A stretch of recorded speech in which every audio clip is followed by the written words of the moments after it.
The US just escalated pressure on Cuba, not with bombs, not with blockades, but by threatening tariffs on other countries that sell oil to Havana. This raises a bigger question. Do sanctions actually change government behavior, or just make regimes more resilient? Here is what happened. On January 29, 2026, the White House announced a new executive order focused on Cuba. The order declares a national emergency related to U.S. national security and foreign policy. It creates a mechanism allowing the United States to impose additional tariffs, not on Cuba directly, but on countries that sell or provide oil to Cuba. These are called secondary tariffs. That means the penalties can apply to third-party countries if they continue energy trade with the Cuban government. The order authorizes the Departments of State and Commerce to determine which countries qualify and what tariff level may be applied. It also allows the president to modify or remove the tariffs if conditions change. Supporters describe this as targeted economic pressure. Critics describe it as escalation through trade policy. Before we evaluate the arguments, here's what the order actually says. Additional ad valorem duty may be imposed on goods imported into the United States that are products of any country that directly or indirectly sells or otherwise provides oil to Cuba. To evaluate whether sanctions can actually change government behavior, analysts usually look at this question through three different expert lenses. First, national security and policy officials, who focus on pressure, leverage, and deterrence. Second, sanctions and trade specialists, who study how restrictions work in practice and how they're enforced or evaded. And third, humanitarian and regional analysts, who examine civilian impact, political backlash, and unintended consequences. We're going to walk through both sides of the argument using those expert frameworks, not partisan talking points. Let's start with the argument that sanctions, when properly designed, can influence regime behavior without military force. When I hear my colleagues come to the floor and talk about lifting the travel ban, I'm compelled to ask, why is there such an obvious double standard when it comes to Cuba? Why are the gulags of Cuba so different than the gulags of other places in the world? Why are we willing to tighten sanctions against some, but loosen them when it comes to an equally repressive regime in Cuba, in effect rewarding them? When it comes to Cuba, why are we so willing to throw up our hands and say, it's time to forget? Amazingly, European nations in Latin America and the Caribbean, some of my colleagues in this chamber, are seeking new opportunities to engage the Cuban regime by easing sanctions at a critical moment and fundamentally redefine our relationship with Cuba. And I couldn't disagree more. To those who want to blame Cuba's misery on the U.S. embargo, I would say that it is the Cuban regime that needs to lift its embargo on its own population. The steps to end the embargo are laid out clearly in Title II of the Libertad Act, which is the law of the United States, which I wrote. Those steps include releasing political prisoners, legalizing political activity, holding democratic elections. If the regime ends its iron-fisted rule over the Cuban people, Title II of the Libertad Act lays out what the United States stands ready to do, to pursue a different relationship with the people of Cuba. Controlling the people. So at the end of the day, I wrote Title II of the Libertad Act, commonly known as the Helms-Burton Act. It speaks about all the things the United States would do in aid and trade and assistance to the Cuban people if there is an opening in Cuba. And so it's in the regime's hands. The embargo that exists is by the regime against its own people.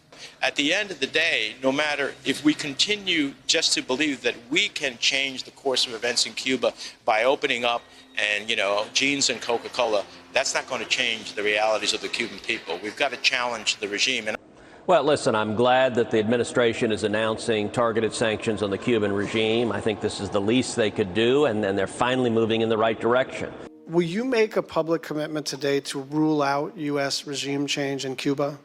Regime change? Yes. Oh, no, I think we would love to see the regime there change. We would like to, that doesn't mean that we're going to make it change, but we would love to see it change. There's no doubt about the fact that it would be of great benefit to the United States if Cuba was no longer governed by an autocratic regime. The Helms-Burton Act, the U.S. embargo on Cuba is codified. It was codified in law, and it requires regime change in order for us to lift the embargo. Okay.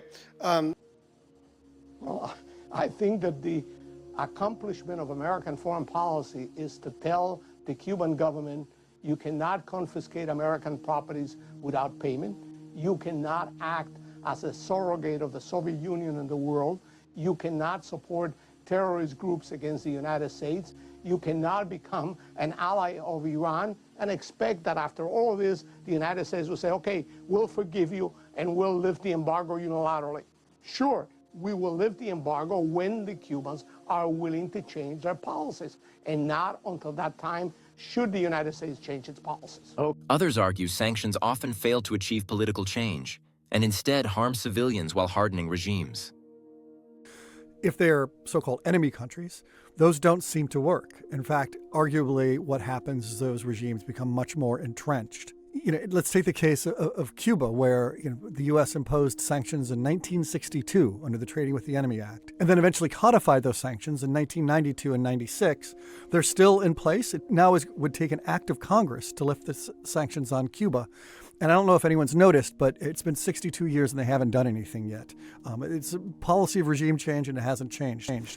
And what makes South Africa successful was that they were broadly conceived and implemented.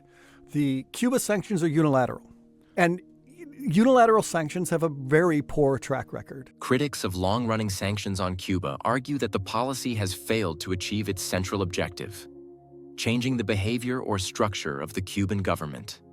The U.S. embargo began in the early 1960s and has now lasted more than 6 decades, making it one of the longest continuous sanctions regimes in modern history. According to this view, the intended political outcome never materialized. The Cuban government did not collapse. The ruling system did not liberalize. Political repression did not end. Leadership changed, but the governing structure remained intact. Sanctions critics argue that broad embargoes tend to hurt civilian populations more than political elites. Restrictions on travel, investment, and commerce often fall hardest on small private businesses, independent workers, and entrepreneurs, not government leadership. When U.S. travel and tourism restrictions tightened in recent years, many Cuban small business owners reportedly lost customers and income, while state institutions retained control of key sectors. Another core argument is that sanctions can unintentionally strengthen the very regimes they aim to weaken. Governments under sanctions often use external pressure as a political shield, blaming economic hardship on foreign punishment rather than domestic policy. This can increase nationalism and consolidate internal control rather than trigger reform. Sanction skeptics also point to a broader pattern. In multiple countries, including Cuba, Venezuela, Iran, North Korea, and Russia, heavy sanctions pressure has rarely produced regime change. Instead, governments adapted, built alternative trade networks, or accepted economic cost in exchange for political survival. Some analysts argue that engagement, not isolation, is more likely to create internal change. Expanded economic contact can grow a private sector, increase information flow, and widen civil society space, conditions that historically correlate with political reform. From this perspective, lifting or easing sanctions is not a concession, but a different strategy for influence. So the no-side position is not that the Cuban government is benign. It is that 6 decades of embargo have not produced the intended political results and may have harmed the population more than the regime. The debate, then, is not about goals, but about whether sanctions are the right tool to reach them. Supporters of sanctions argue that the goal isn't punishment, it's leverage. The logic is simple. When military force is too costly and diplomacy fails, economic pressure becomes the remaining tool. In this view, sanctions aren't meant to collapse a regime overnight. They're meant to raise the cost of specific behavior until change becomes preferable to resistance. Energy sits at the center of the Cuban economy. Oil imports support electricity, transportation, and industrial activity, but they also support state revenue and political control. By targeting oil supply indirectly, supporters argue this order doesn't hit Cuban civilians first. It pressures the international partners that keep the system running. Secondary sanctions are designed to change incentives beyond the target country. Instead of asking Cuba to comply directly, the policy asks other governments and firms to choose between access to the U.S. market or continued trade with Havana. The theory is that global economic gravity does the work, not force.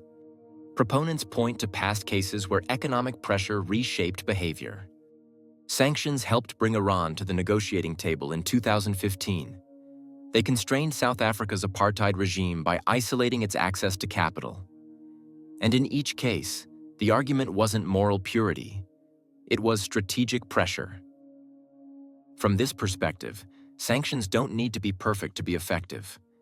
They only need to be painful enough and coordinated enough to alter the decision-making of those in power. The question isn't whether sanctions cause harm. It's whether targeted pressure causes less harm than the alternatives. Critics of sanctions argue that the theory sounds clean, but reality is messy. Sanctions rarely land where policymakers intend. Instead of forcing government behavior change, they often shift the burden downward, onto civilians, small businesses, and basic infrastructure.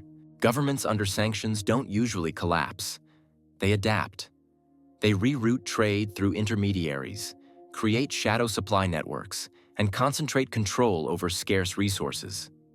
In some cases, sanctions actually strengthen elite control, because scarcity increases dependence on the state. Cuba is one of the longest sanctioned economies in modern history. Decades of embargo and restrictions did not produce regime change. Instead, the system persisted, while ordinary citizens absorbed shortages, inflation, and reduced access to goods. Even when sanctions include humanitarian exemptions, real-world delivery systems break down. Banks overcomply, shipping firms withdraw, insurance disappears. The result is not targeted pressure, but system-wide friction that blocks medicine, fuel, and essential supplies. Critics also warn that secondary sanctions can alienate neutral countries.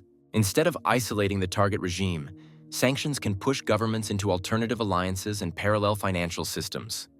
Over time, this weakens the leverage sanctions depend on. From this perspective, sanctions often signal resolve, but rarely deliver transformation. They may express policy, without achieving outcomes, and when they fail, the costs are paid by people with the least political power. Now I want to hear from you. Do sanctions like these actually change government behavior? Or do they mostly hurt civilians while regimes adapt? Which side of the argument do you find more convincing, and why? Write your view in the comments. I read them. If you want structured debates on the biggest global policy questions, subscribe to Opposition Point. New episodes every week.